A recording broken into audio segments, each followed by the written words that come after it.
기도하도록 하겠습니다. 사랑이 많으신 하나님, 이번 한 주도 저희를 보호하여 주시며 은혜로운 주일을 맞이할 수 있게 하여 주셔서 감사합니다. 코로나19로 인해 다시 교회가 어려움을 겪고 있지만 이러할 때일수록 절망하기보단 하나님의 뜻을 구하고 찾으며 두드리는 기도의 시간을 보낼 수 있도록 하여 주세요. 예배의 자리를 지키지 못하는 시간 속에서 처음에 낯설고 두렵던 마음이 조금씩 편안함을 느끼며 오히려 영상의 익숙함을 느낄 때가 많습니다. 이러한 죄악된 마음을 고쳐주시고 저희의 자리인 하나님의 자리 앞으로 돌아갈 수 있도록 하여 주세요. 몸이 멀어지면 마음이 멀어진다는 말처럼 서로 간의 교제가 사회적 거리를 두기에 멀어진 현실이지만 함께 안부를 묻고 기도 제목을 나누며 갓드림 청년들이 모두 공동체로서 사랑과 관심을 지니며 생활할 수 있도록 하여 주세요. 또한 말씀을 전해주실 강성관 목사님께 은혜의 입술을 허락하여 주시고 귀한 한 주간의 양식이 될 말씀을 저희가 마음판에 잘 새길 수 있도록 하여 주세요. 모든 것을 주관하고 다스리시는 하나님께 감사드리며 예수 그리스도의 이름으로 기도드립니다. 아멘. 다 같이 말씀 찾으시겠습니다. 오늘 저희에게 주실 하나님의 말씀은 요한복음 1장 1에서 18절 말씀입니다. 다 찾으신 줄 알고 다 같이 봉독하도록 하겠습니다. 태초에 말씀이 계시니라. 이 말씀이 하나님과 함께 계셨으니 이 말씀은 곧 하나님이시니라. 그가 태초에 하나님과 함께 계셨고 만물이 그로 말미암아 지은 바 되었으니 지은 것이 하나도 그가 없이는 된 것이 없느니라. 그 안에 생명이 있었으니 이 생명은 사람들의 빛이라. 빛이 어둠에 비치되 어둠이 깨닫지 못하더라. 하나님께로부터 보내심을 받은 사람이 있으니 그의 이름은 요한이라. 그가 증언하러 왔으니 곧 빛에 대하여 증언하고 모든 사람이 자기로 말미암아 믿게 하려 함이라. 그는 이 빛이 아니요 이 빛에 대하여 증언하러 온 자라. 참빛 곧 세상에 와서 각 사람에게 비추는 빛이 있었나니 그가 세상에 계셨으며 세상은 그로 말미암아 지은 바 되었으되 세상이 그를 알지 못하였고 자기 땅에 오매 자기 백성이 영접하지 아니하였으나 영접하는 자 곧 그 이름을 믿는 자들에게는 하나님의 자녀가 되는 권세를 주셨으니 이는 혈통으로나 육정으로나 사람의 뜻으로 나지 아니하고 오직 하나님께로부터 난 자들이니라.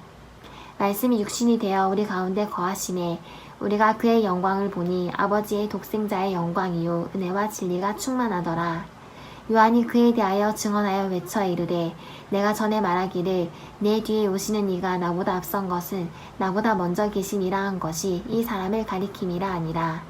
우리가 다 그의 충만한 데서 받으니 은혜 위에 은혜로라. 율법은 모세로 말미암아 주어진 것이요 은혜와 진리는 예수 그리스도로 말미암아 온 것이라. 본래 하나님을 본 사람이 없으되 아버지 품속에 있는 독생하신 하나님이 나타내셨느니라. 아멘. 이는 살아계신 하나님의 말씀입니다. 말씀이 육신되어라 라는 제목으로 목사님께서 말씀을 전하시겠습니다. 은혜의 시간 되시길 바랍니다. 샬롬. 우리 오늘 또 오랜만에 이렇게 영상으로 만나 뵙게 되었습니다. 이미 다 우리 소식을 들었겠지만 갑작스러운 또 그런 일들로 인해서 우리가 이번 주간까지 이번 토요일까지는 우리가 교회당을 자발적으로 전제적으로 폐쇄를 하고요. 이제 이번 주일은 오늘은 이렇게 온라인으로 밖에 예배를 드릴 수가 없고요. 우리 다음 주일 28일 주일은 정상적으로 예배가 진행됩니다. 그래서 우리 정상적으로 다음 주일에는 예배에 오시면 되겠습니다. 네, 비록 옆에 아무도 없을 수도 있고 우리 친구끼리 같이 들을 수도 있겠지만 아무튼 없더라도 우리 공동체를 생각하면서 주님의 이름으로 사랑합니다, 주님의 이름으로 축복합니다, 그렇게 한번 이 시간에 고백했으면 좋겠습니다. 네, 정말로 이 영상을 보는 우리 모든 갓드림 청년들에게 하나님의 은혜와 또 사랑이 늘 넘쳐나기를 간절히 소망합니다. 네, 이 텅 빈 예배당에서 또 혼자 설교하려니까 그렇네요. 네, 오늘은 또 짧게 해야 될 것 같습니다. 자, 그러나 짧게 될지는 모르겠는데 일단 우리가 오늘부터 공식적으로 이제 신약으로 넘어갑니다. 자, 우리가 그동안 작년부터 시작해가지고요. 작년에 제가 처음 우리 교회 부임하고 청년부를 맡고 나서 첫 주부터 우리 창세기부터 시작해서요. 지난 시간까지 우리 느헤미야의 말씀, 포로기에 있는 그 말씀까지 쭉 이렇게 역사적인 내용들을 조금 스토리 형식으로 많이 이렇게 본문을 살펴봤습니다. 물론 선지서라든지 뭐 지혜서 또는 시가서라고 불리는 그런 내용들은 우리가 뭐 구약에서 살펴보진 않았지만, 그러나 전반적인 내용들은, 역사들은 우리가 쭉 한번 살펴보았습니다. 자, 우리 구약의 마지막 성경이 기록된 것이 보통 말라기라는 성경이 제일 마지막에 배치되어 있습니다. 물론 선지서가 마지막에 분류가 되어 있고 또 그 중에서도 가장 마지막 시대이기 때문에 말라기가 기록되어 있지만, 실제 시기적으로 볼 때도 말라기가 가장 구약에서 마지막 시기에 기록된 선지서입니다. 그것이 대략적으로 BC 주전 한 400년경에 기록된 선지서입니다. 우리가 지난 시간에 뭐까지 살펴봤던 이 느헤미야 시대, 우리가 뭐 BC 444년 뭐 이럴 때 이 예루살렘 성벽을 재건하고 했던 뭐 그런 내용들을 봤죠. 그래서 그 시기들이 거의 BC 한 400년대 정도의 시기였습니다. 자, 그 당시에는 뭐 우리 느헤미야 시대 때까지는 페르시아가 통치하던 그런 시기였죠. 자, 오늘은 이 신약으로 들어가기 전에 제가 이 신구약 중간기를 어떻게 할까, 뭐 특강 형식으로 따로 한번 제작을 해가지고 그냥 보너스 영상으로 뭐 시간은 얼마 뭐 한 2시간짜리 특강이 될 수도 있지만 그렇게 제작을 해볼까라고 생각도 했는데 사실 쉽지 않은 것 같아요. 저도 뭐 그 신구약 중간기에 대해서 너무 자료도 방대하고 스토리가 길기 때문에 그것을 한두 시간에 이렇게 쭉 다 뭐 이야기하는 것도 쉽지도 않고 저도 공부를 해야 됩니다. 네, 그래서 어쨌든 또 참고할 것들도 많고, 그래서 제가 오늘은 뭐 그래도 이왕 뭐 우리가 신약을 시작할 때 간략하게나마 이 신구약 중간기의 굵직굵직한 내용만 잠깐 살펴보면서 갔으면 좋겠습니다.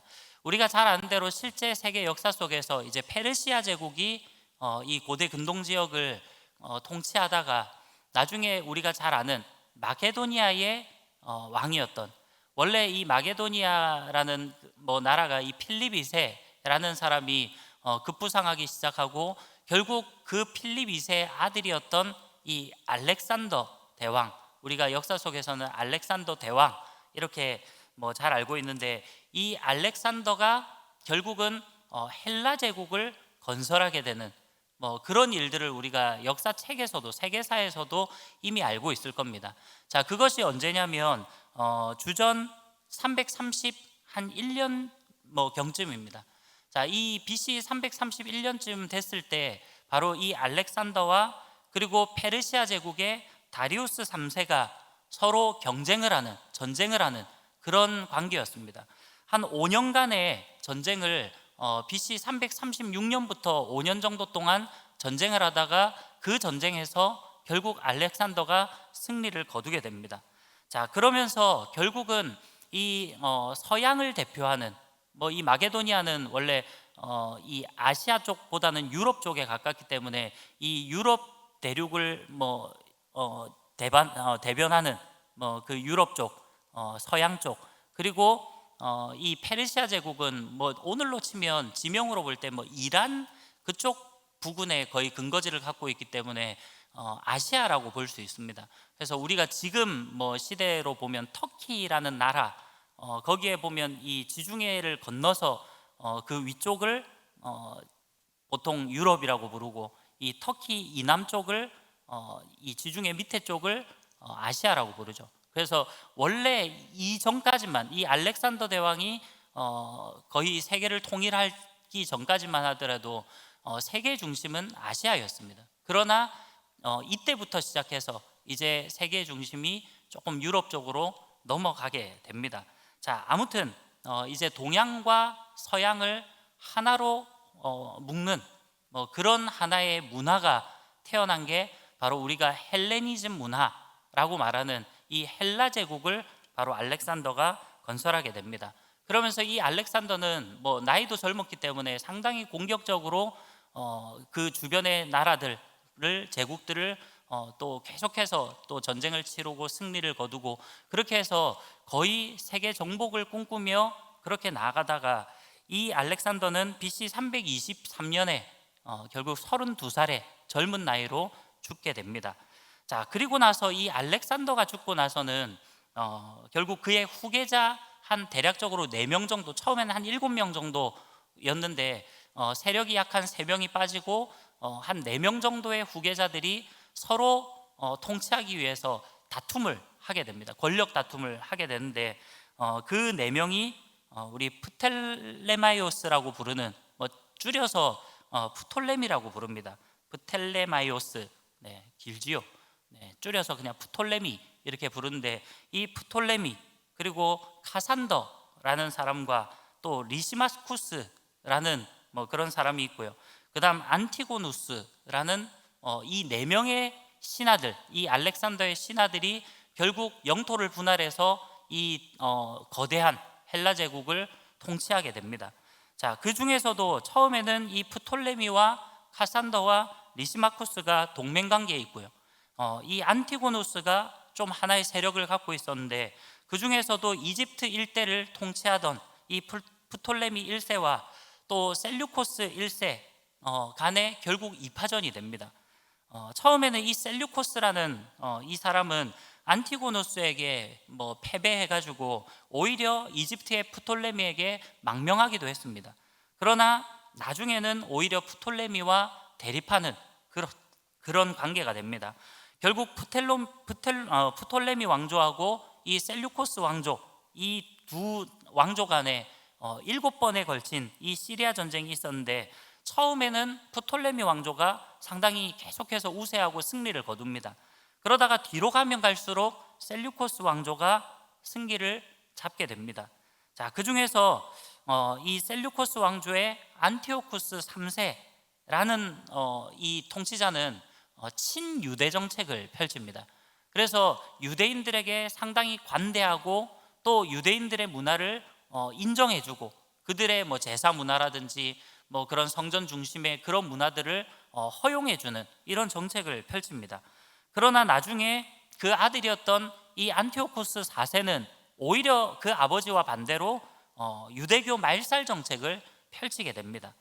자, 그러다가 결국 BC 167년에 이 안티오쿠스 4세의 그 유대교 말살 정책에 반대하는 그러한 봉기가 일어나게 되고, 그것이 계기가 되어서 마카비 혁명이라고 일컬어지는 그러한 또 반란이 일어나게 됩니다.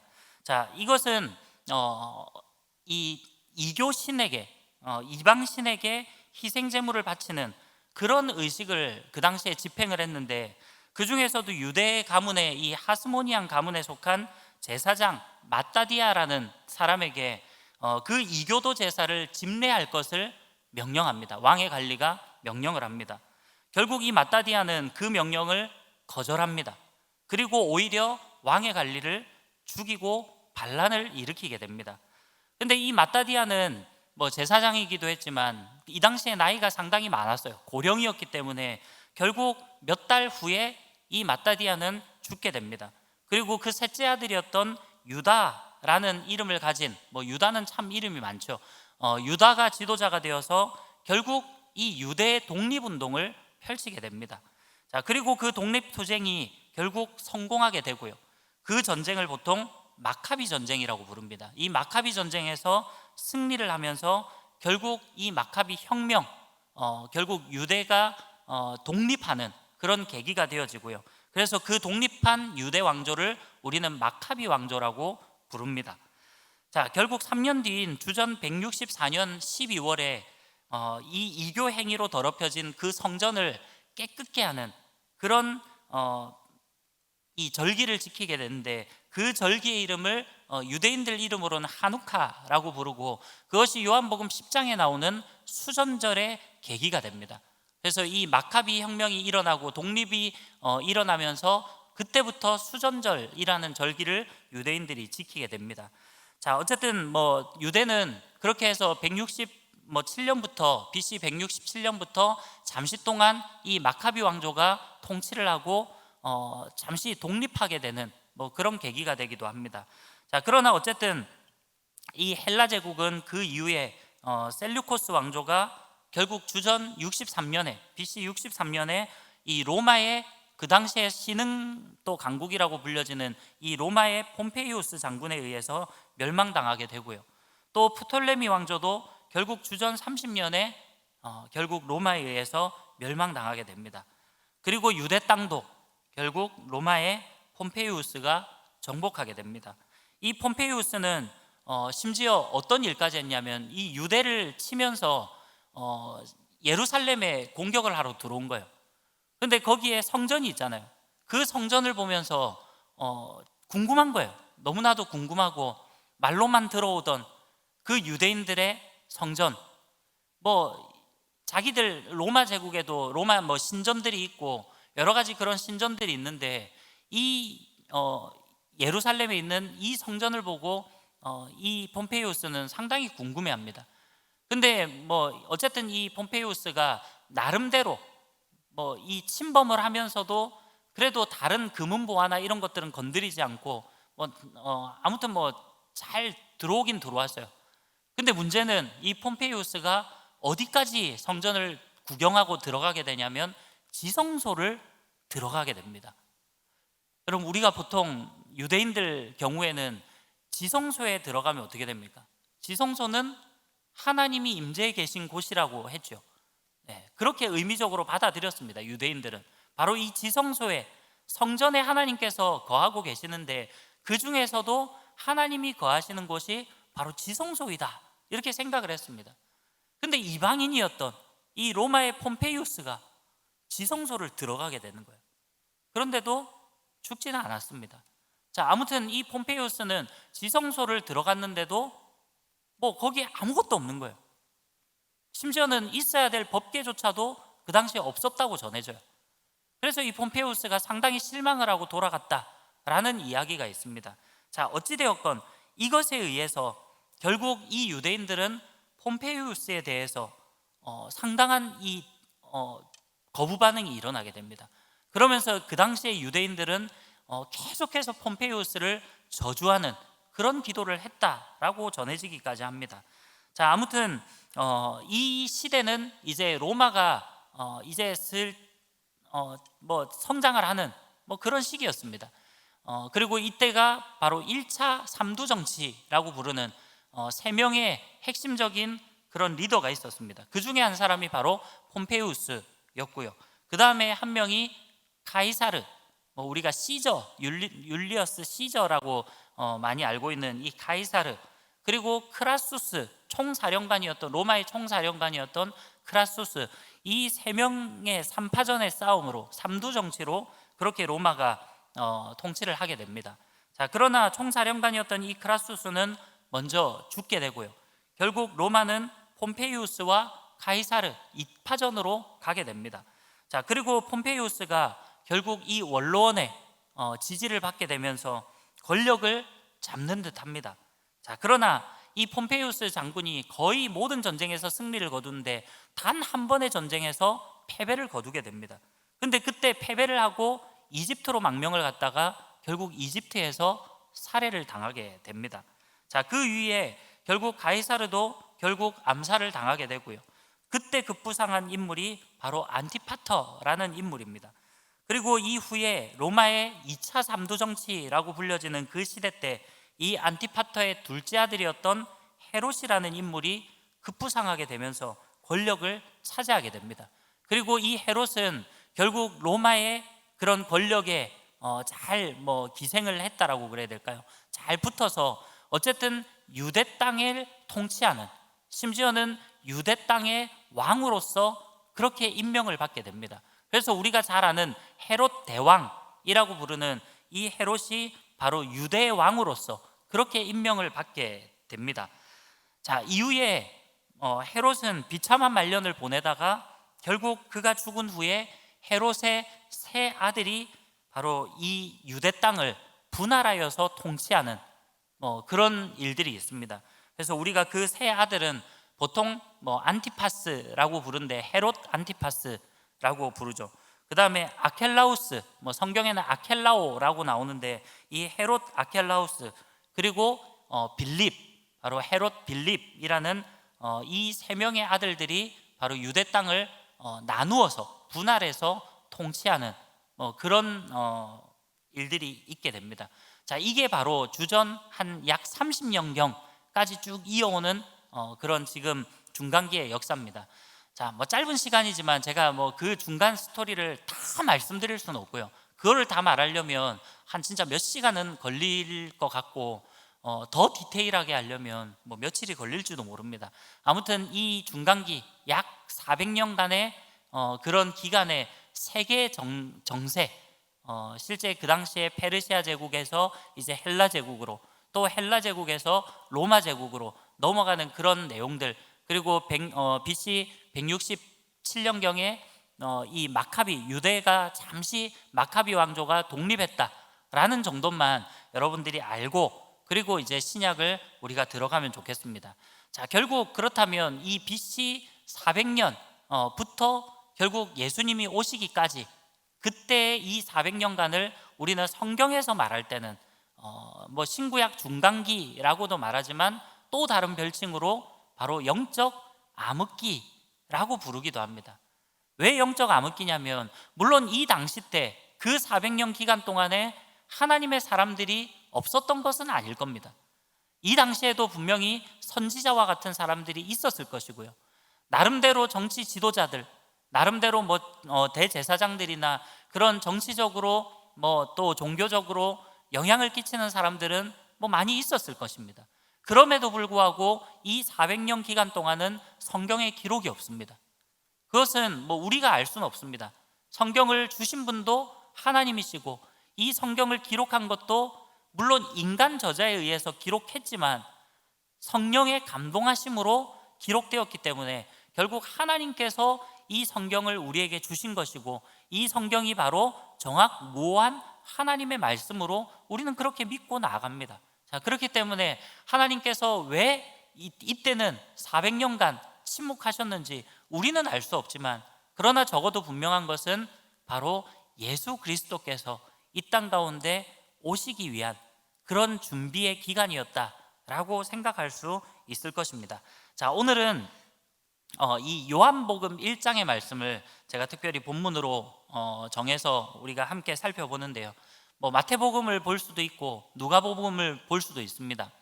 마가복음은 조금 요약본이기 때문에 좀 내용이 앞부분이 없기 때문에 주로 마태복음이나 누가복음으로 시작할 수도 있지만, 그러나 오늘 첫 시간에 제가 요한복음을 먼저 살펴보는 것은 바로 이 요한복음이 신학적으로, 또 다른 말로 영적으로 이렇게 볼 때는 구약과 상당히 연결시켜주는 그런 고리가 되는 그런 책이기도 합니다.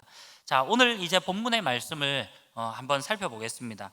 자, 지금 이미 시간이 갔다고 너무 걱정하지 마세요. 오늘 본문의 내용은 그렇게 길지 않습니다.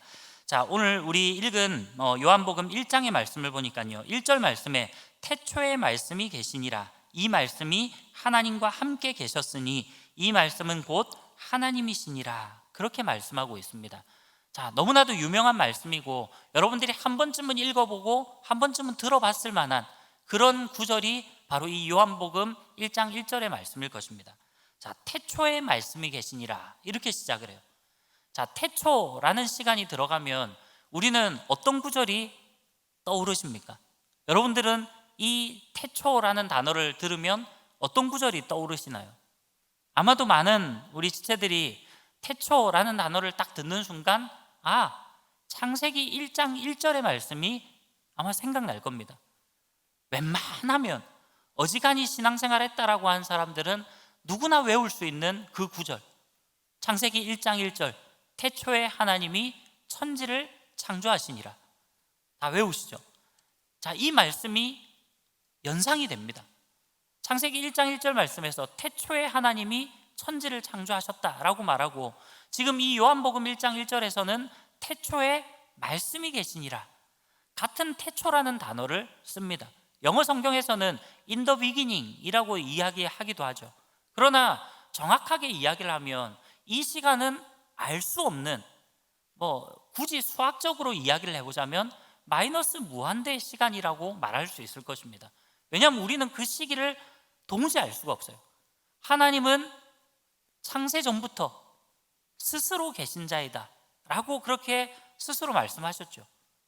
우리는 하나님이 언제부터 계신지 우리는 모릅니다.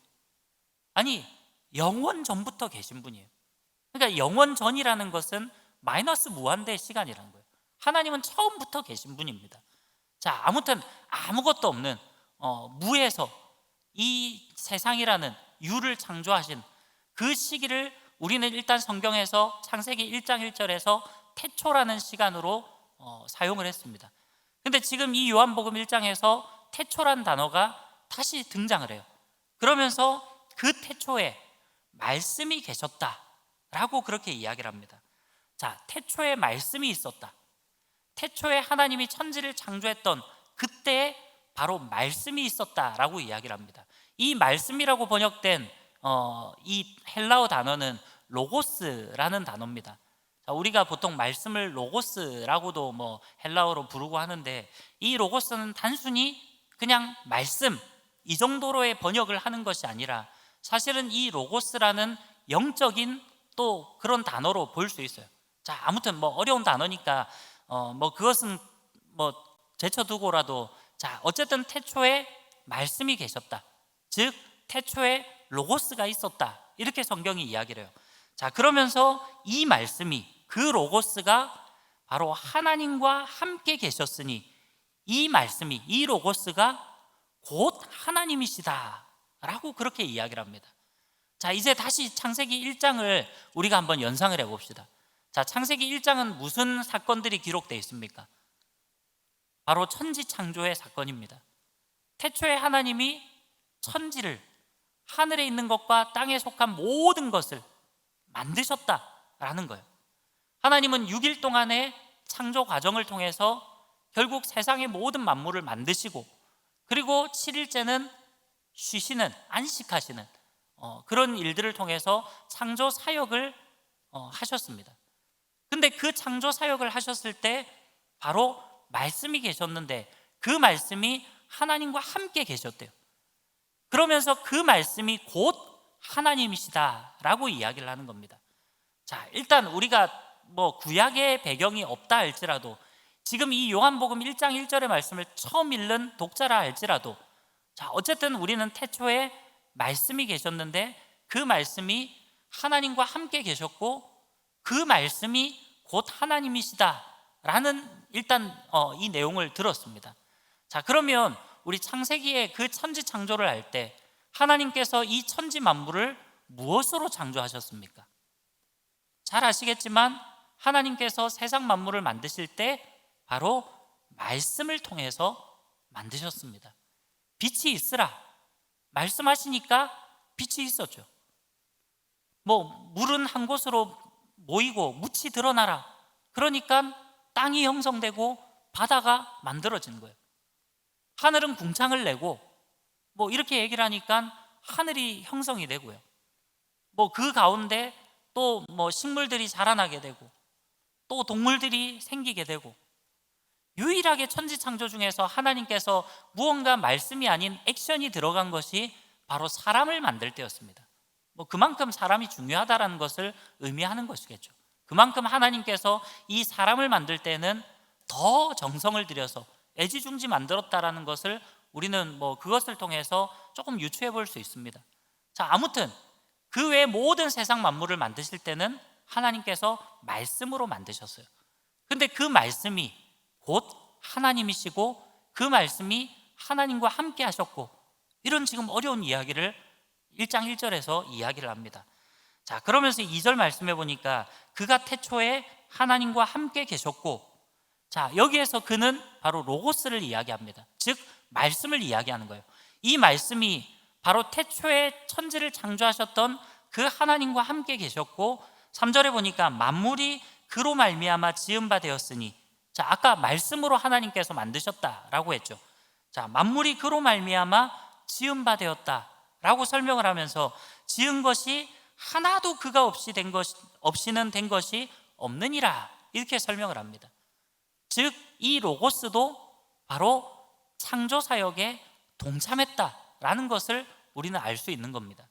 자, 4절에 보니까 그 안에 생명이 있었으니 이 생명은 사람들의 빛이라, 빛이 어둠에 비치되 어둠이 깨닫지 못하더라라고 이야기를 합니다.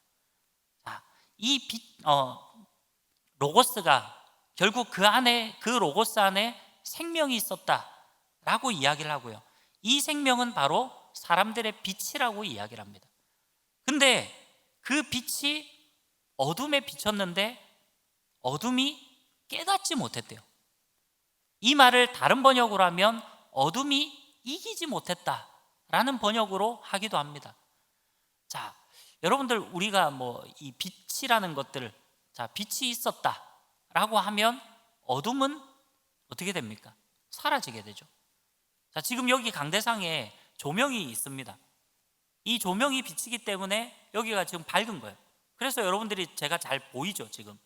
근데 지금 아무도 없는 이 텅 빈 본당에 만약에 이 조명을 탁 꺼버리면 어떻게 됩니까? 그러면 어두컴컴하게 하나도 보이지 않아요. 즉, 빛이 비춰지면 어둠은 즉시 사라지는 겁니다. 절대로 어둠은 빛을 이길 수가 없는 거죠. 빛이 비치는 순간 어둠은 사라지는 거예요. 어둠이라는 실체가 있는 것이 아니라 사실은 빛이 존재하면 어둠은 사라지는 거고요. 없는 존재가 되는 거고요. 빛이 없을 때 우리는 그 상태를 어둠이라고 칭하는 겁니다. 그런데 지금 여기에 보니까 그 빛이 비쳤는데도 불구하고 사람들이 깨닫지 못했다라는 이야기를 합니다. 자, 그러면서 6절 말씀해 보니까 하나님께로부터 보내심을 받은 사람이 있으니 그의 이름은 요한이라. 그가 증언하러 왔으니 곧 빛에 대하여 증언하고 모든 사람이 자기로 말미암아 믿게 하려 함이라 라고 이야기를 합니다. 자, 여기에서 말하는 이 요한은 우리가 잘 아는 세례 요한을 이야기를 합니다. 자, 이 세례 요한에 대해서는 이미 선지자들이 예언을 했던 그 말씀 가운데 있습니다. 주의 사자가 메시아가 오기에 앞서서 올 것이다 라고 이야기를 했어요. 그래서 그 그리스도의 나심을 증거하고 그 길을 예비하는 그런 주의 사자가 임하게 될 것이다 라고 구약의 선지자들이 예언을 했는데 그 사람이 바로 세례 요한이다 라는 거죠.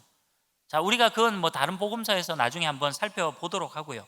자, 어쨌든 이 세례 요한이 바로 예수님의 길을 예비하러 온 그러한 사람이다 라는 것을 우리는 생각을 하고요. 7절 말씀에도 보면 그가 증언하러 왔으니 바로 메시아에 대해서 그리스도에 대해서 증언하러 왔다라고 그렇게 표현을 합니다. 그래서 곧 빛에 대하여 바로 그리스도에 대하여 메시아에 대하여 증언하러 왔다라는 것을 성경이 이야기하고 있는 것입니다. 자, 그러면서 이 세례 요한에 대해서 부연적인 설명들을 하는데요. 8절에 보니까 그는 이 빛이 아니요 이 빛에 대하여 증언하러 온 자라. 다시 한번 분명하게 이야기한 것이 바로 세례 요한이 그리스도가 아니라 세례 요한이 메시아가 아니라 이 세례 요한은 그리스도의 오실 길을 예비하러 온 주의 사자일 뿐이다 라는 것을 다시 한번 이 사도 요한이 강조하고 있는 것입니다. 그것은 바로 이 사도 요한이 살던 그 당시에 세례 요한을 존경하고 따르고 심지어는 메시아로 오해하고 있었던 많은 사람들이 있었기 때문에 사도 요한이 지금 이 글들을 기록하면서 이 세례 요한에 대한 부연 설명들을 하고 있는 것입니다. 즉 세례 요한이 메시아가 아니다라는 것. 그는 그 메시아가 오실 길을 예비하러 온 구약의 선지자가 예언한 대로 예비하러 온 그런 자이다 라는 것을 나타내는 것입니다. 자, 그러면서 9절 말씀해 보니까 참빛 곧 세상에 와서 각 사람에게 비추는 빛이 있었나니 그가 세상에 계셨으며 세상은 그로 말미암아 지은 바 되었으되 세상이 그를 알지 못하였고 자기 땅에 오매 자기 백성이 영접하지 아니하였으나 이렇게 이야기를 합니다. 자, 이 말은 바로 메시아 대신 그리스도이신 예수님께서 이 땅 가운데 바로 메시아로서 오셨지만 사람들은 바로 예수님이 메시아이심을 알아보지 못했다라는 거예요. 예수님의 그리스도이심을 사람들이 깨닫지 못했다라는 것을 이야기하는 것입니다. 그래서 원래 유대인들은 구약 성경을 통해서 항상 이 유대인들 예수님 시대 당시에 이 유대인들의 소망이 빨리 메시아가 우리 가운데 오기를 원하는 거였어요. 이 당시에 이 유대인들이 꿈꿨던 메시아는 바로 정치적인 메시아였습니다. 여러분, 이 유대인들은 선민 사상이 아주 강합니다. 우리가 잘 알다시피 유대인들은 오직 자신들만이 하나님의 백성이고 오직 자신들만이 세계 최고의 그런 민족이다라고 이렇게 자부심을 가져요. 물론 어느 나라마다 자기 민족에 대한 자부심은 다 있겠지만 이 유대인들이 자기들을 생각하는 그 자부심이라 그래야 될까요? 그것들이 아주 유난하고 좀 특별합니다. 그만큼 이 유대인들은 오직 유대인들만이 구원받고 유대인들만이 하나님의 자녀이다 라는 그런 사상들을 가지고 있는 거예요. 그런데 그런 유대인이, 그런 유대 나라가 지금 죄악으로 인해서 결국 멸망하고 나라를 빼앗겼어요. 북왕국은 이미 BC 722년에 아수르에게 나라를 멸망당하고요. 그리고 남유다도 BC 586년에 바벨론에 의해 나라가 멸망을 당하죠. 그 이후로도 유대는 계속해서 또 이 메데바사 제국에, 그리고 헬라 제국에, 로마 제국에 속국이 되어서 계속해서 그렇게 나아가는 거예요. 아까 우리 신구약 중간기에 잠깐 살펴봤지만 물론 잠깐 이 마카비 왕조가 혁명을 일으키고 독립을 이루어내긴 했지만 그마저도 오래 가지는 않았습니다. 결국 이 로마 정권에 또 식민지가 되게 되고 결국 유대 땅이 이 이두메 출신 에돔 족속인 그 헤롯이 결국 헤롯의 또 그 아들들이 계속해서 이 유대 땅을 통치하는 이런 지경까지 이르게 된 거예요. 자, 그러다 보니까 유대인들은 사실 자존심이 상할 거 아닙니까? 그런 가운데 이들이 기다렸던 건 뭐냐면 분명히 이 구약의 선지자들이 예언한 그 메시아가 올 것인데 이 메시아가 오게 되면 바로 우리 민족을 독립시키고 그리고 우리 민족을 세계 최강의 민족으로 그렇게 만들어줄 그런 영웅을 꿈꿨다라는 거예요. 아마도 메시아가 오시면 정말로 큰 힘과 권능을 가지고 정말 우리 이 유대 나라를 가장 강력한 나라로, 세계 최고의 나라로 그렇게 부강시켜 줄 것이다, 이것을 기대했다라는 거예요.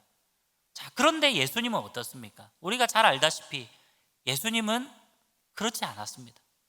오히려 이 땅 가운데 오셔서 고난을 받으시고 십자가를 지시고 그리고 우리를 위해서 보혈을 흘려주신 그것으로 메시아의 사역을 감당하시죠. 근데 유대인들은 그것을 인정하기 싫은 거예요. 아니, 적어도 메시아라고 하면 우리를 좀 독립시켜주고 우리 유대 민족이 정말로 세계 최고의 민족이 될 수 있도록 해줘야 되는 거 아니야? 근데 예수라는 저 사람은, 저 청년은 처음에는 기적도 일으키고 정말로 메시아라고 그렇게 기대도 했지만 결국 보니까 나약한 인간에 불구하고 그 십자가에서 달려서 결국 비참하게 처형당하는 그런 힘없는 그런 사람에 불과하구나, 이렇게 실망을 하는 거예요. 그래서 지금도 유대인들은 어떻습니까? 이 유대교를 믿는 유대인들, 그들은 구약 성경은 우리랑 똑같이 지금도 믿어요. 구약 성경은 그들도 역시나 인정을 하고 믿습니다. 그러나 신약은 인정하지 않아요. 유대교를 믿는 사람들은 아직도 메시아가 오지 않았다라고 생각해요. 왜냐하면 지금 이스라엘 나라가 1960 몇 년도입니까? 연도도 저는 기억이 안 나는데 어쨌든 지금 이 나라를 다시 회복하고 그리고 나서 지금 이스라엘이라는 땅에서 살고는 있잖아요. 그러나 아직까지 세계 최강의 나라도 아니고요. 그저 작은 영토를 갖고 있는 그런 나라에 불과해요. 물론 작은 영토에도 불구하고 워낙에 똑똑한 사람들도 많기도 하고 하다 보니까 나름대로 경제적으로도 또 군사적으로도 상당한 힘을 갖추고 있는 나라이기는 합니다. 그러나 세계 최강의 나라라고 말할 수는 없어요. 그래서 지금도 유대인들은 어쨌든 메시아가 오기를 기다리고 있는 거예요. 결국 지금 이러한 내용들을 가지고 지금 이 요한복음을 다시 보게 되면 이 유대인들이 예수님을 빛으로서, 정말 메시아로서 그렇게 받아들이지 못했던 그런 이유들이 다 있는 것입니다. 자, 어찌되었건 이 예수님께서 자기 땅에 오셨지만 결국 그들은 그 백성들은 바로 예수님을 메시아로, 나의 구주로, 나의 하나님으로 영접하지 못했다라는 이야기를 11절에서 합니다. 자, 그러면서 우리 12절 말씀을 보면 아주 유명한 구절이 등장합니다. 우리가 이 12절 말씀은 같이 한번 지금 집에서 한번 같이 읽었으면 좋겠어요. 자, 12절 말씀 우리 같이 한번 읽겠습니다. 영접하는 자, 곧 그 이름을 믿는 자들에게는 하나님의 자녀가 되는 권세를 주셨으니. 아멘. 우리 너무나도 유명한 구절이죠. 영접하는 자, 바로 예수 그리스도를 나의 구주, 나의 하나님으로서 메시아로 그렇게 영접하는 자, 곧 그의 이름을 믿는 자들에게는 하나님의 자녀가 되는 권세를 주셨다라고 이렇게 성경이 이야기를 합니다.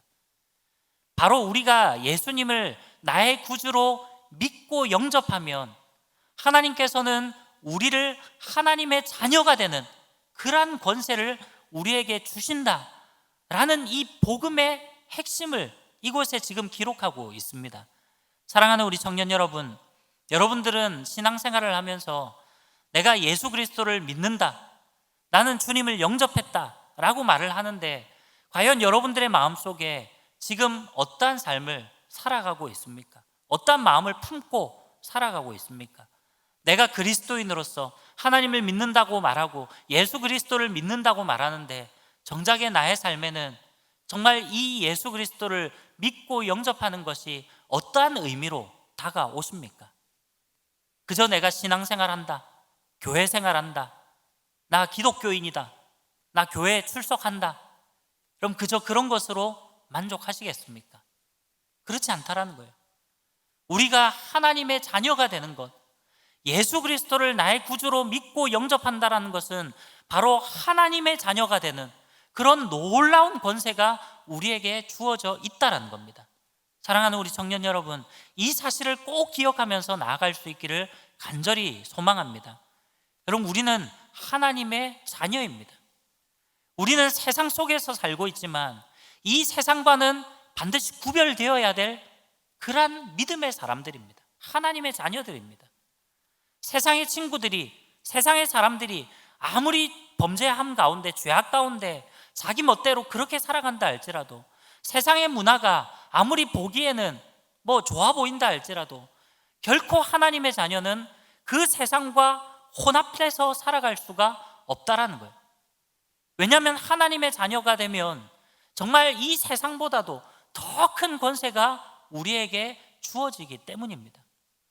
여러분, 세상의 사람들을 부러워하지 마십시오. 세상의 권력, 세상의 명예, 세상의 돈, 재물, 여러분 부러워하지 마십시오. 결국 이 땅 가운데서 썩어져 없어져 버릴 것들입니다. 여러분, 우리는 100년도 못 산 인생을 살아가요. 이 땅 가운데 우리가 더 가지려고, 더 높은 자리로 올라가려고 그렇게 발버둥 치고 스트레스 받아가면서 그렇게 살아가지만 여러분, 그것이 중요한 것이 아니란, 오늘 주님께서 우리의 영혼을 거두어 가시면 우리가 아무리 모아두었던 재물, 우리가 아무리 쌓으려고 했던 그 명예, 그것은 한순간에 사라지고 마는 것입니다. 우리에게 있어서 더 중요한 것은 바로 내가 하나님의 자녀로서 나아가느냐, 그것이 중요하다는 거예요. 왜냐하면 하나님의 자녀가 되는 그 권세를 누리게 되면 우리에게는 천국이 주어지고요, 그 천국에서 우리는 영원토록, 이후에 영원토록 하나님과 함께 왕노릇하며 그렇게 살아갈 수 있는 곳이 바로 천국이라는 거예요. 여러분, 지금 100년도 못 되는 그 인생 가운데 그저 쾌락을 즐기다가 천국 가지 못하는 그런 죄악된 인생을 살고 싶으십니까? 아니면 지금은 때로 고난 가운데 있을지라도 그 고난 중에서도 내가 하나님의 자녀라는 사실을 잊지 않고 하나님의 뜻 가운데 거하고 하나님의 말씀을 온전히 믿음으로 나아감으로, 그리고 그 말씀대로 행하고 실천하는 그 삶으로 나아감으로 영원토록 천국에서 그렇게 행복하게, 기쁘게, 즐겁게 왕노릇하며 살아가고 싶으십니까? 여러분, 우리는 하나님의 자녀로 부름받았습니다. 오늘 이 말씀을 기억하면서 정말로 하나님 자녀답게 이 땅 가운데서 주님을 바라보고 주님을 의지하고 날마다 주님의 말씀을 따라 살아갈 수 있는 그러한 저와 여러분들이 되시기를 간절히 소망합니다. 계속해서 13절 말씀을 보니까 이는 혈통으로나 육정으로나 사람의 뜻으로 나지 아니하고 오직 하나님께로부터 난 자들이니라, 그렇게 이야기를 합니다. 자, 무슨 말입니까? 우리가 예수 그리스도를 나의 구주로 나의 하나님으로 믿고 영접하는 것, 이것은 우리의 혈통으로든지 육정으로든지 사람의 뜻으로 나는 것이 아니다라고 이야기를 해요. 다시 말하면 혈통이 우리에게 그런 믿음을 가져다 주는 것이 아니라는 겁니다. 아마 우리 청년들 가운데에도 우리 부모님이, 우리 할아버지 할머니가, 아니 몇 대째 우리는 예수 그리스도를 잘 믿어온 집안입니다. 우리 아버지가 장로님이고요, 우리 아버지가 목사님이고요, 우리 엄마가 권사님이고요. 여러분, 우리는 그런 자랑을 때로는 하죠. 물론 자랑거리가 됩니다. 그러나 그럼 우리 부모님이 신앙생활 잘한다고 해서 결코 내가 믿음 좋은 사람이 되는 것은 아니라는 거예요. 우리 부모님이, 우리 선조들이, 우리 조상들이 신앙생활 잘했다고 해서 나에게 그 믿음이라는 것이 거저 주어지는 것이 결코 아니라는 겁니다. 혈통으로도 우리가 얻어질 수 있는 것이 아닙니다. 또한 육정으로나 사람의 뜻으로 나지 않는다, 이 말은 결국 내 노력으로, 내 자의로 믿음을 가질 수가 없다라는 거예요. 여러분, 우리는 한 번씩 착각합니다. 아니, 무슨 말입니까? 믿음은 내가 가지는 거지, 내가 믿는 거지, 그렇게 생각을 할 때가 많아요. 그러면서 가끔씩 하나님 앞에 뭐 그런 딜을 하죠. 뭐 딜도 아니고 뭐 협박을 합니다. 하나님, 내가 안 믿으면 어쩔 겁니까? 아니, 내가 안 믿으면 어쩔 건데, 내가 교회 안 나가면 어쩔 겁니까? 뭐 이런 이야기를 한 번씩 우리는 없으리라 생각을 하지만 뭐 그런 생각을 할 때가 있잖아요. 내가 안 믿으면 그만이지, 내가 교회 안 나가면 그만이지. 우리는 그렇게 생각하기 쉽지만 우리의 모든 것을 아시고 이 세상의 모든 만물을 주관하시고 이 세상의 모든 역사를 섭리하시고 주관하시는 하나님께서 우리에게 믿음을 주시지 않으셨다면 우리는 결코 믿음을 받아들일 수가 없다라는 거예요. 주님께서 우리에게 믿음을 주시지 않았으면, 이 믿음이라는 선물을 하나님께서 주시지 않았다면 우리는 신앙생활을 결코 할 수 없는 그러한 자들입니다. 여러분, 그래서 우리가 똑같은 친구들이 있을 때, 똑같은 사람이 있고 가끔씩 노방전도를 해보다 보면요, 어떤 뭐 이렇게 한 두 사람, 세 사람 그룹으로 뭐 만나게 되고, 그런 사람에게 동시에 똑같이 복음을 전했음에도 불구하고 그 중에 어떤 사람은 그것을 듣고 이게 내리 속에 박혀가지고 떠나지 않는 거예요. 예수님 믿지 않으면 내가 지옥 간다, 그 말에 뭔가 꽂혀가지고 그럼 내가 어떻게 하면 내가 천국 갈 수 있습니까? 뭐 그런 마음을 가지고 교회 나온 사람들도 있어요. 그러나 똑같은 복음을 들었음에도 불구하고 예수님이 어디 있어? 하나님이 어디 있어? 나는 그런 거 안 믿어 라고 생각하는 사람도 있다라는 거예요. 여러분, 결코 믿음이라는 것은 내 노력으로, 내 의지로 되는 것이 아니라는 겁니다. 하나님께서 우리에게 이 믿음이라는 것을 선물로 주시지 않았으면 우리는 결코 하나님을 믿을 수 없는 그런 연약한 존재라는 거예요. 사랑하는 우리 청년 여러분, 오늘 이렇게 영상으로 예배를 드려서 제가 얼굴을 직접 보면서 뭐 말씀드릴 수는 없지만, 오늘 이 영상을 보는, 이 예배를 드리는 여러분 모두가 정말로 내가 하나님의 자녀라는 사실, 그것을 기억하시면서 바로 나에게 믿음을 주신 분이 하나님이시다라는 사실을 꼭 기억하면서 나아갈 수 있기를 간절히 바랍니다. 여러분, 내가 믿는 게 아닙니다. 내가 내 노력으로, 내가 믿고 싶어서 내가 한번 믿어주지 뭐, 하나님 뭐 내가 한번 믿어줄게요, 이런 차원이 아니라는 거예요. 하나님이 우리를 부르셨기 때문에 오늘 이 자리에, 아니 오늘 이 영상을 여러분들이 보면서 예배를 드릴 수 있는 겁니다. 여러분들이 하나님의 자녀라고 그렇게 말할 수 있는 겁니다. 바로 하나님이 믿음을 주시기 때문에 가능한 것이다 라는 겁니다. 자, 그러면서 14절 말씀해 보니까 중요한 말씀을 합니다. 자, 14절에 보니까 말씀이 육신이 되어 우리 가운데 거하심에, 자, 말씀이, 이 로고스가, 아까 처음에 태초에 말씀이 계시니라, 그 로고스가 계셨다라고 했는데 바로 그 로고스가 육신이 되었다. 육신이란 게 뭡니까? 우리의 몸 아닙니까? 우리의 육신의 몸을 입고 우리 가운데 거하신다 라고 이야기를 해요. 자, 그러면서 우리가 그의 영광을 보니 아버지의 독생자의 영광이요 은혜와 진리가 충만하더라. 자, 하나님 아버지의 그 독생자의 영광, 그리고 그 주님을 바라볼 때 바로 그 가운데 은혜와 진리가 충만하다라고 그렇게 이 사도 요한이 고백을 합니다. 무슨 말입니까? 예수 그리스도께서, 하나님이신 그분이, 말씀이신 그분이 스스로 육신의 몸을 입고 너무나도 죄악되고 연약하고 허물 많은 그러한 우리 인간, 우리 육신의 몸을 입고 예수 그리스도께서 친히 이 땅 가운데 우리를 구원하시기 위해서 오셨다라는 거예요. 지금 사도 요한은 그것을 이야기하면서 바로 그 독생자의 영광, 그 아버지의 그 영광이 바로 예수 그리스도를 통해서 우리 가운데 나타난다 라는 것을 이야기하고 있는 것입니다.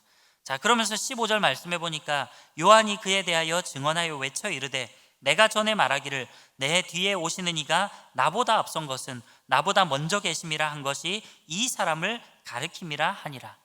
세례 요한은 철저하게 예수님의 오실 길을 예비한 자였습니다. 그는 흥하여야 하겠고 나는 쇠하여야 하리라. 이것이 바로 세례 요한의 고백입니다. 그리고 그 세례 요한의 고백은 바로 저와 여러분들의 고백이 되어야 합니다. 우리는 예수님으로 살고 예수님으로 죽는 그러한 인생을 살아가는 자들입니다. 적어도 우리가 그리스도인, 정말 예수쟁이라고 말할 수 있는 것은 내가 예수님 때문에 살고 예수님 때문에 죽을 수 있다는 것을 이야기하는 거예요.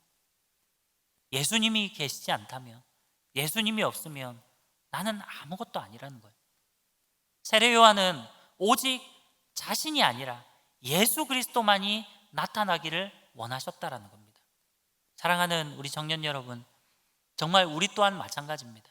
이 땅을 살아가는 동안 우리는 내가 드러나는 삶, 내가 나타나는 삶, 내가 돋보이고 내가 뭔가 화려하고 내가 뭔가 각광받는 그러한 인생을 살아가는 것이 아니라 바로 나를 통해 예수 그리스도가 나타나고 나를 통해 정말 하나님의 교회가 나타나고 하나님의 복음이 드러나는 그러한 하나님의 충성된 종으로 우리가 쓰임 받아야 될 줄로 믿습니다.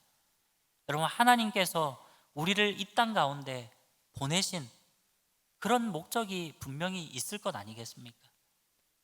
그저 그냥 우연히, 그저 할 일 없이 그냥 이 땅에서 좀 먹고 즐기다가 대충 먹고 즐기는 삶을 살다가 그렇게 천국 오라고 하나님께서 우리를 이 땅 가운데 보내셨겠습니까? 결코 그렇진 않습니다. 웨스트민스터 신앙고백문 그 1문답에서도 이야기하는 것처럼 사람의 제일 되는 목적이 무엇입니까?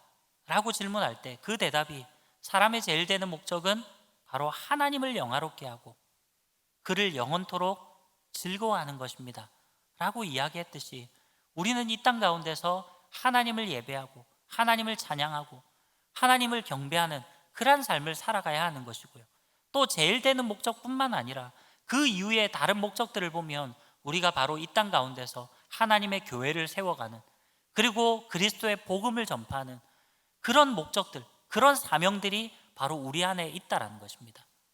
주님께서 우리를 이 땅 가운데 부르셨다면 우리는 그 부르심에 맞게, 그 목적에 맞게 우리의 삶을 주님 앞에 드리는 삶을 살아가야 합니다. 세례 요한이 그렇게 고백했듯이 내가 나타나고 내가 드러나고 내가 높아지는 것이 아니라 바로 오직 예수님만이 높아지고 예수님만이 드러나고 오직 예수 그리스도의 복음만을 전하는 그러한 삶을 살아갈 수 있는 그러한 저와 여러분들이 되시기를 간절히 바랍니다. 우리 16절에 보니까 우리가 다 그의 충만한 데서 받으니 은혜 위에 은혜로라. 율법은 모세로 말미암아 주어진 것이요 은혜와 진리는 예수 그리스도로 말미암아 온 것이라. 그렇게 이야기를 합니다. 자, 구약 시대 때 하나님께서 모세를 통해서 정말 율법을 주셨고, 그리고 그 율법을 통해서 구약 백성들이 살아가는 하나의 법이 되게 하셨다면, 이제 예수 그리스도를 통해서 하나님의 진리의 말씀을 우리에게 주시고, 이제는 그 예수 그리스도로 완성된 그 율법, 진정한 율법, 구약에서 말하는 그 613가지나 되는 그런 조항들, 그거를 다 지켜라 라는 것이 아니라, 비록 우리의 인간성으로는, 우리의 인간의 연약한 모습으로는 613가지나 되는 그 율법의 조항들을 다 지켜낼 수는 없지만, 그러나 적어도 예수 그리스도를 통해서 완성된 그 율법, 바로 하나님을 사랑하고 내 이웃을 내 몸과 같이 사랑하는 그 진정한 율법, 예수 그리스도께서 그 두 가지를 말씀하시면서 이것이 바로 율법이고 이것이 바로 선지자의 강령이다, 선지자들이 지켜야 될 것이 바로 이것이다라고 이야기한 것이 그 두 가지입니다. 하나님을 사랑하고 내 이웃을 내 몸과 같이 사랑하는 것. 그럼 우리는 비록 연약하지만, 그러나 이 땅 가운데서 하나님께서 우리에게 주신 그 말씀을, 우리가 이제 진리의 말씀을 또 지키고 살아가면서, 또 그 진리의 말씀을 믿지 않는 많은 사람들에게 우리가 전하는 그러한 삶을 살아가는 것이 진정한 우리의 삶의 목적이고 가치이다 라는 것을 이야기하는 것입니다. 자, 마지막 18절 말씀해 보니까 본래 하나님을 본 사람이 없으되 아버지 품속에 있는 독생하신 하나님이 나타내셨느니라. 그렇게 이야기를 합니다. 자, 제가 구약 때도 여러 번 이야기를 했지만, 하나님을 직접적으로 본 사람은 아무도 없습니다. 하나님을 직접적으로 대면해서 만나게 되면요, 우리 인간은 그대로 소멸됩니다. 죽을 수밖에 없습니다. 왜냐하면 정말 죄가 없으신 그 빛 대신 하나님 앞에 죄로 가득 찬 어두운 우리 인간이 하나님을 직접적으로 대면하면, 소위 말해 아까 설명했던 것처럼 빛이 비치면 어둠이 사라지듯이 하나님을 직접적으로 만나게 되면 우리는 소멸되는 거예요. 본래 하나님을 본 사람이 없습니다. 그럼에도 불구하고 하나님께서는 예수 그리스도를 이 땅 가운데 보내심으로 그 예수 그리스도를 통해서 우리가 하나님을 바라볼 수 있게 되었다라는 거예요. 예수님께서 곧 하나님이시기 때문에 이 땅 가운데 비록 육신의 몸을 입고 오셨지만, 예수 그리스도는 바로 우리가 믿고 나아가는 그 전능하신 하나님이시다라는 것입니다. 사랑하는 우리 청년 여러분, 오늘 이 말씀을 기억하면서 정말로 저와 여러분들이 날마다 예수 그리스도를 바라보면서 나아갈 수 있기를 간절히 바랍니다. 여러분, 예수 그리스도를 바라본다는 것은요, 그저 우리가 신앙생활을 할 때 기쁜 일들만 있는 것은 꼭 아닙니다. 나중에 요한복음 그 뒤에 있는 말씀에 보면 예수님께서 마지막 고별 강화를 하실 때 제자들에게 말씀하셨던 것이, 너희가 세상 가운데서 환난을 당할 것이다. 그러나 담대하라. 내가 세상을 이기었노라. 그렇게 말씀하십니다. 예수님은 이 땅 가운데서 승리하셨습니다. 그렇기 때문에 때로는 이 땅 가운데 살고 있는 우리 또한 마찬가지로 고난을 당할 때도 있고 어려움들이 있을 때도 있고 여러 가지 환난을 겪을 때도 있지만, 그러나 우리가 예수님을 바라보면서 예수님과 동행하는, 예수님의 십자가를 바라보며 나아갈 때 우리 가운데는 반드시 승리함이 있게 되고요, 우리는 결국 그 예수 그리스도를 통해서 참된 승리를 거두게 되는 것입니다. 사랑하는 우리 청년 여러분, 이렇게 코로나로 인해서 직접 얼굴을 대면하지도 못하고 이렇게 우리가 온라인으로서 예배 드릴 수밖에 없는 환경 가운데 있습니다. 그러나 그럼에도 불구하고 하나님은 지금도 우리 가운데 살아계시고 역사하시고 바로 우리의 속에, 우리의 마음속에 내주하고 계시고, 또 눈에 보이진 않지만 지금도 우리 가운데 살아 역사하시는 분이 바로 우리 주님이신 줄 믿으시기를 바랍니다. 그래서 날마다 우리와 함께 하시는 그 전능하신 하나님, 우리를 구원하시기 위해서 이 땅 가운데 육신의 몸을 입고 말씀이 육신이 되신 성육신하신 그 예수 그리스도를 날마다 바라보면서 우리가 믿음으로 더욱더 승리하고 이 땅 가운데서 하나님의 뜻을 이루어가는 그러한 저와 여러분들의 삶이 되시기를 간절히 소망합니다. 이 시간 우리 함께 기도하겠습니다. 사랑과 은혜가 풍성하신 하나님, 하나님께서 우리 살아가는 청년들 또 그 삶을 붙들어 주시고 인도해 주심을 감사합니다. 오늘 또 이렇게 코로나라는 상황 가운데 또 다시 이번 주간 이렇게 온라인으로서 예배를 드리게 되었습니다. 하나님, 비록 우리가 얼굴을 대면하며 서로 마주보며 그렇게 말씀을 듣지 못하지만 그러나 그럼에도 불구하고 우리가 이 영상 예배를 통하여 하나님께서 우리 가운데 말씀으로 역사하시고 우리 가운데 살아계심을 믿으며 나아가오니 우리 사랑하는 모든 청년들의 심령 가운데 성령 하나님께서 역사하여 주시고 좌정하여 주시고 그 모든 예배를 기뻐 받아 주시옵소서. 아버지 하나님, 우리는 세상 가운데 때로는 연약해지고 때로는 죄악 가운데 나아가고 때로는 넘어지고 실패하고 좌절을 할 때가 너무나도 많이 있음을 고백합니다. 하나님, 여러 가지 환경적으로 상황적으로 또 쉽지 않은 그러한 걸음을 걸어갈 때도 있습니다. 그러나 그럼에도 불구하고 예수 그리스도께서 우리를 위해 이 땅 가운데 정말 오셔서 성육신하셔서 정말 우리를 위해 십자가를 지시고 우리의 모든 죄를 대속해 주시고 담당해 주심을 너무나도 감사합니다. 이제 예수 그리스도를 나의 구주로 나의 하나님으로 우리가 믿고 영접하며 우리가 하나님의 자녀로서 나아갈 때 하나님, 우리가 나아가는 모든 걸음 가운데 주님이 동행하시고 우리에게 반드시 승리를 주실 줄 믿사오니 우리 사랑하는 청년들, 이 세상 가운데서 정말 그러한 세상의 유혹들 때문에 넘어지지 않도록 도와주시고 오히려 주님과 동행하며 참된 승리하는 그러한 삶을 살아갈 수 있도록 인도하여 주시옵소서. 아버지 하나님, 이제 한 주간의 삶을 우리가 더 거룩하고 더 경건하게 그렇게 주님 앞에 나아가기를 원합니다. 더 주님을 바라보게 하시고 주님의 말씀을 붙들게 하시고 더 기도하게 하시고 주님을 의지함으로 나아가고 우리가 다음 주일에는 함께 예배당에 모여 또 얼굴을 마주보고 함께 예배드릴 수 있도록 주님께서 인도하여 주시옵소서. 오늘 이후의 모든 시간 가운데도 성령 하나님께서 우리와 동행하여 주시고 함께 해주실 것을 믿고 감사드리며 살아계신 예수 그리스도의 이름으로 기도하옵나이다. 아멘. 지금은 우리 주 예수 그리스도의 은혜와 하나님 아버지의 무한하신 사랑하심과 성령님의 교통하심과 충만하심이 정말 독생하신 그 예수 그리스도를 나의 구주로 나의 하나님으로 믿고 영접하며 온전히 주님의 뜻을 따라 살아가기를 간절히 소원하는 사랑하는 우리 모든 청년들 머리 위에와 나아가는 발걸음 위에 이제로부터 영원토록 함께 있을지어다. 아멘.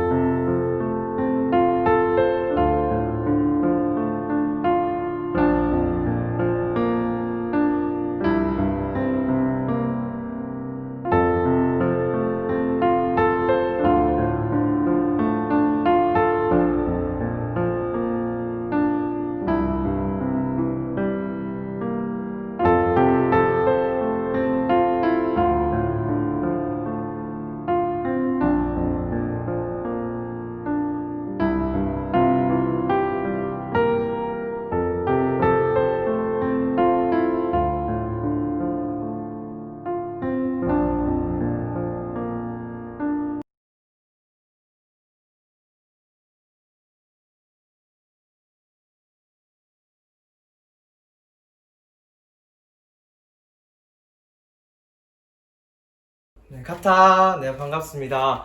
2020년 6월 21일 가트림 청년부 예배 오신 여러분들을 환영합니다. 네, 지금 상황이 이렇게 된 만큼, 이 상황을 불평하기보다는 하나님께 더욱더 기도로 나아가는 가트림 청년부 되시길 바랍니다. 네, 그럼 광고 시작하겠습니다. 첫 번째 광고는요, 코로나 끝까지 주의해 주시고 손과 발 잘 씻기 바랍니다.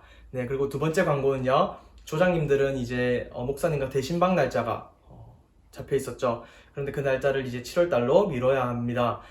그래서 조원들과 조장님들께서는 다시 그 날짜를 조정하셔서 부회장님에게 카톡으로 남겨주시고 그 카톡을 이제 목사님께 보여드리고 목사님과 조정하여서 다시 대신방 날짜를 잡도록 하겠습니다.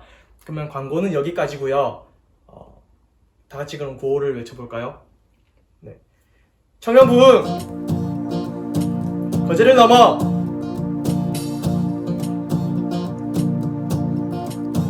주가 통치하시고 다스리시는 나라, 주를 향한 찬양이 멈추지 않는, 고통과 아픔이 없는 하나님 나라. 먼저 그의 나라와 그의 의를 구할 때 모든 것 더하리라 말씀하신 주, 세상 염려 내려놓고 주께 경배해. 만왕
네.